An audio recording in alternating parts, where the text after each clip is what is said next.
بسم اللہ الرحمن الرحیم. ناظرین السلام علیکم. میں ہوں عبدالباسط اور آپ دیکھ رہے ہیں ڈی سائفر. آج بہت سے ایشوز ہیں, سمجھ نہیں آتی کہاں سے آغاز کریں اور کہاں اختتام, اور اتنے ایشوز ہیں کہ ان پہ 35-40 منٹ میں کوئی سیر حاصل گفتگو بھی نہیں ہو پائے گی. لیکن بہرحال کوشش کریں گے کہ آج ہم کچھ پاکستان کی فارن پالیسی کے ایشوز ہیں.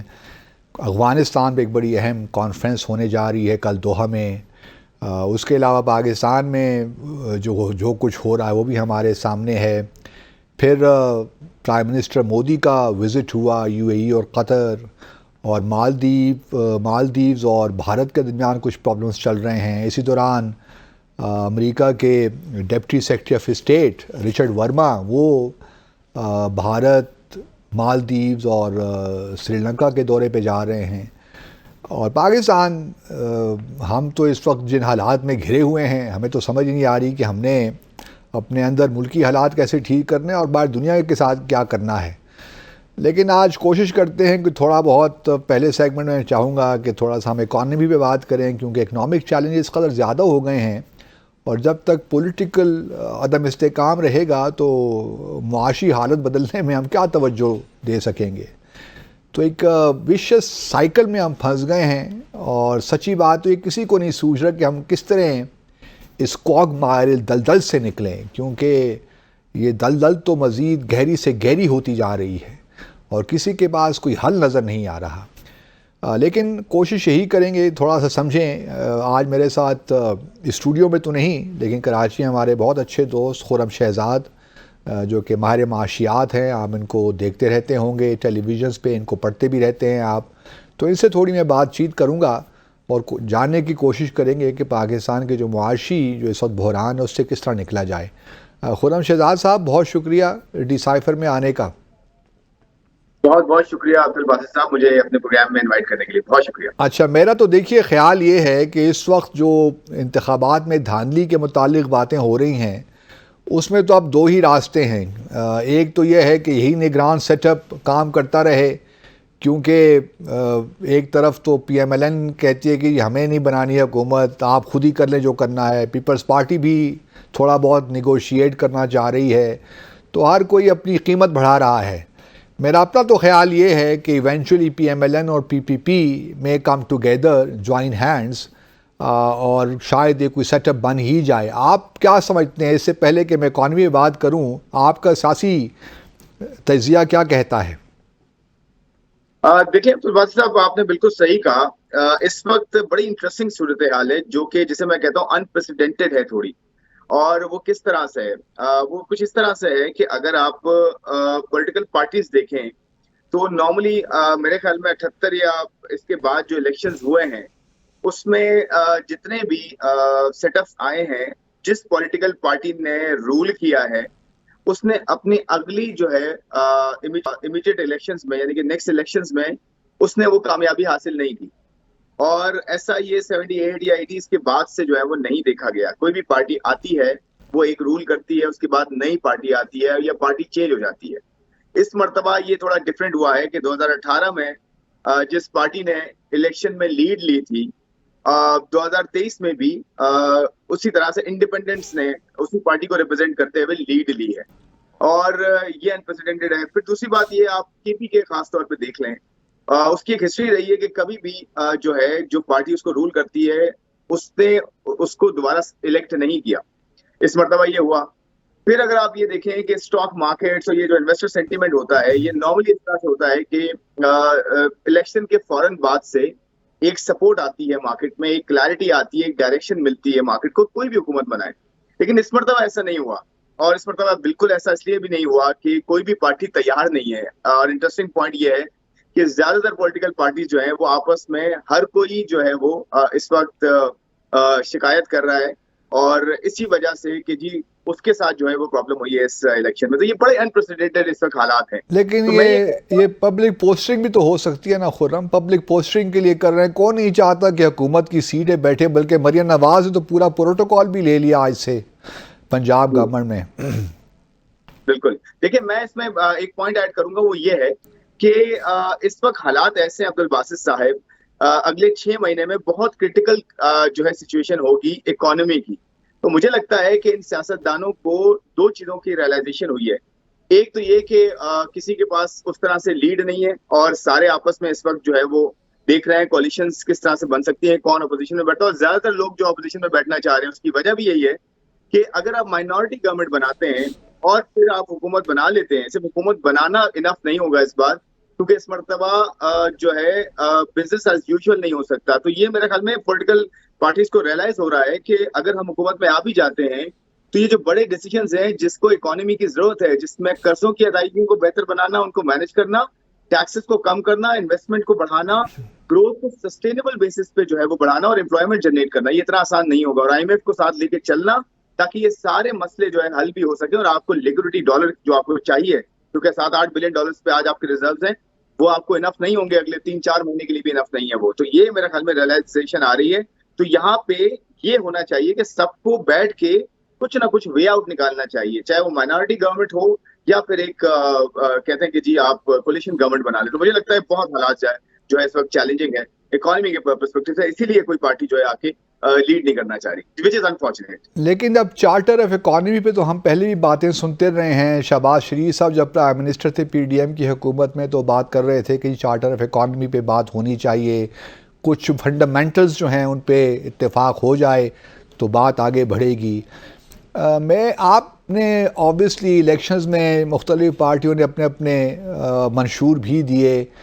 آپ کو کہیں نظر آیا کہ کسی پارٹی کے پاس کوئی پلان آف ایکشن ہے ہماری جو اکانومی ہے اس کو ٹھیک کرنے کے لیے؟ سب ہوا میں باتیں ہی ہیں کہ ہم یہ کارڈ ایشو کر دیں گے, کسان کارڈ ایشو کر دیں گے, یہ کر دیں گے, وہ کر دیں گے. جو فنڈامنٹلز ہیں ان کے بارے میں تو کسی نے بات نہیں کی, جو ہمارے چیلنجز ہیں. آپ کیا سمجھتے ہیں کہ پارٹیاں یہ صلاحیت رکھتی ہیں کہ پاکستان کو اس گرداب سے نکالیں؟ یہ بڑا اچھا آپ نے پوائنٹ جو ہے وہ کیا ہے عبدالواسط صاحب. انفارچونیٹلی ہم نے سارے مینیفیسٹوز کو اسکرین کیا اور جو بڑے دو ایشوز ہیں جو اکانومی کو, ایک تو ایشو سیٹ آف ایشوز یہ ہیں جو کہ اکانومی کو شارٹ ٹرم میں کم مدت میں جو ہے وہ درپیش ہیں, اور ایک ایسے ایشوز سیٹ آف ایشوز ہیں جو کہ آپ کو آج پلان کرنے ہیں تاکہ 15 اور 20 سال میں اس کا امپیکٹ پازیٹیو آ سکے. ان دونوں میں سیٹ آف ایشوز میں ایک کو بھی جو ہے اس طرح سے ایڈریس نہیں کیا گیا کسی بھی مینیفیسٹو میں. مجھے لگتا ہے کچھ تو مینیفیسٹوز اس طرح سے تھے جس میں آپ کو یہ لگ رہا تھا کہ آپ نے بس اوور نائٹ بیٹھ کے اس کو بس اپنی اپنی منسٹری جو کر چکے ہیں ریسپیکٹو پولیٹیکل پارٹیز کے جو ریپرزینٹیو اپنے اپنے منسٹری چلا چکے ہیں, ان سے ان کا ایک ویو لیا گیا, انہیں ایک ساتھ جوڑا گیا اور پھر اس کو ریلیز کر دیا گیا. میرے خیال میں اس کو تو شاید فارمیٹنگ بھی نہیں کی گئی. انفارچونیٹلی اتنا زیادہ کیئرلیسلی کیا گیا. میرے خیال میں لوگوں کو اندازہ تھا پولیٹیکل پارٹیز کو کہ کیا ہو رہا ہے, کیا ہونے جا رہا ہے, یا پہلے سے ایک مائنڈ سیٹ بن چکا تھا. آپ کو پتا ہوگا ایک پارٹی کو جو ہے بہت زیادہ سپورٹ مل رہی تھی پولیٹیکلی بھی اور ویسے بھی آپ کو مارکیٹ میں بھی. لیکن کہنے کا مطلب یہ ہے کہ کسی مینیفیسٹو میں 4 چیزیں جو شارٹ ٹرم میں دیکھتا ہوں وہ نہیں تھی, اور ایک بڑی چیز جو لانگ ٹرم میں دیکھتا ہوں وہ بھی نہیں تھی. 4 چیزیں کون سی ہیں عبدالباسط صاحب؟ نمبر 1 اس وقت سب سے بڑا جو مسئلہ درپیش ہے وہ ہے قرضوں کا. اس وقت آپ کو 75 ارب ڈالر اگلے 3 سال میں پاکستان کو صرف بیرونی قرضے ادا کرنے ہیں. 75 بلین ڈالر اگلے 3 سالوں میں, یعنی کہ تقریباً ایوریج کوئی 25-26 بلین ڈالر ہر سال آپ کو دینے. اور صرف میں باہر کی بات کر رہا ہوں, بیرونی قرضوں. ایک کو قرضوں کو مینج کرنے کا کوئی پلان نے دیا نہیں اس طرح سے. سیکنڈلی انرجی کا پرابلم, انرجی کا سرکولر ڈیٹ سے لے کر آپ کی اوور آل انرجی کی مینجمنٹ کے گورنمنٹ ہی بائی کرتی ہے, گورنمنٹ ہی سیل کرتی ہے, اور کس طرح سے جنریٹ کرتی ہے بجلی, کتنی مہنگی جنریٹ کرتی ہے, سستی کرتی ہے, اس پہ ٹیکسز کتنے زیادہ ہیں, اس کو کس طرح سے کم کیا جائے, سارے سولوشن موجود ہیں. لیکن میں نے دیکھا نہیں کہ انرجی کا بہت بڑا کوئی کمپریہنسو یا کوئی اتنا to the point smart plan ہو جو کسی ایک نے دیا ہو. تو یہ دوسرا پوائنٹ ہو گیا. تیسرا بڑا مسئلہ ہے ٹیکسز کا, اور ٹیکس کا مسئلہ اتنا بڑا ایشو ہے کہ اسی وجہ سے آپ کی investment, cost of doing business اور اوور آل امپلائمنٹ جو ہے آپ کی اسکویز ہوتی جا رہی ہے, کیونکہ انویسٹمنٹ ڈرائیو کرتی ہے اکانومی کو. اور جب انویسٹمنٹ اس وقت آتی ہے جب آپ کے پاس ٹیکسز کم ہوتے ہیں, کاسٹ آف ڈوئنگ بزنس کم ہوتا ہے, تو ایگزسٹنگ بزنسز اور نئے بزنس انویسٹ کرتے ہیں. چوتھا بڑا مسئلہ ہے پرائیویٹائزیشن یا اسٹیٹ اون اینٹیز کی مینجمنٹ, یا ان سے نکلنا گورنمنٹ کو, تاکہ 1 کھرب روپے کا جو لاس ہے سال کا وہ کم کیا جائے. اور 1 کھرب کا ایڈیشنل لاس انرجی کا بھی ہے بائی دا وے. اور ٹیکسز کو میں نے جیسے کہا پہلے ٹیکسز کا جو ایشو تھا اس کو بھی اسپریڈ آؤٹ نہیں کیا گیا. تو یہ 4 بڑے مسئلے ہو گئے, انرجی, قرضہ, ٹیکس اور پرائیویٹائزیشن.